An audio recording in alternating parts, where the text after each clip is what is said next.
Third point is extensive unexpected effort required to obtain sufficient appropriate audit evidence.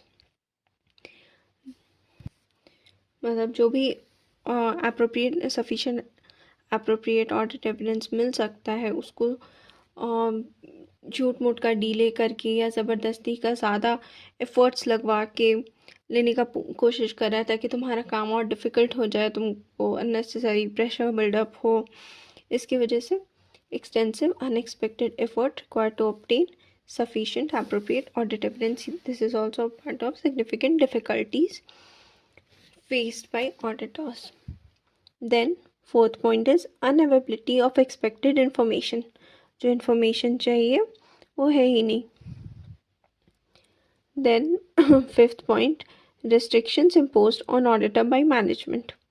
Management ज़बरदस्ती का restriction impose कर रहा है ताकि वो ऑडिट रिपोर्ट सही ना दे सके या फिर ज़बरदस्ती का उसका काम डिफ़िकल्ट बनवाने के लिए. Last point is management's unwillingness to make its assessment of entity's ability to continue as a going concern.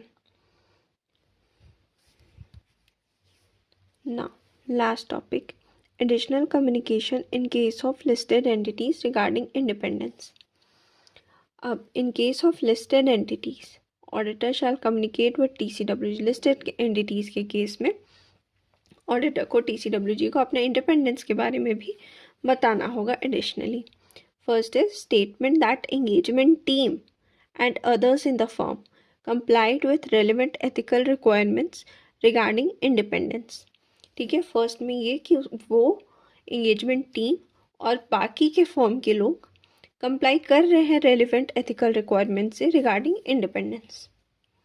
Second is all relationship and other matters between firm and entity that may affect independence. ठीक है, वो सारी relationships के बारे में और other matters के बारे में भी बता रहा है बिटवीन फर्म और एंटिटी के बीच में जो इंडिपेंडेंस को अफेक्ट कर सकते हैं.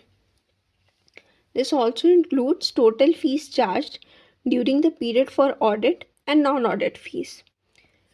अब अगर नॉन ऑडिट फीस से ज़्यादा होता है तो देर इज़ चांसेस कि ऑडिट में वो इंडिपेंडेंट ना रहे क्योंकि उसका अदर सर्विसेज से ज़्यादा है, तो एक सेंस ऑफ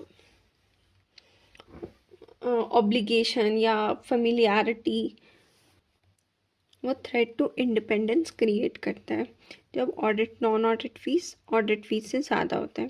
तो इस रिलेशनशिप को भी ध्यान में रखना होगा.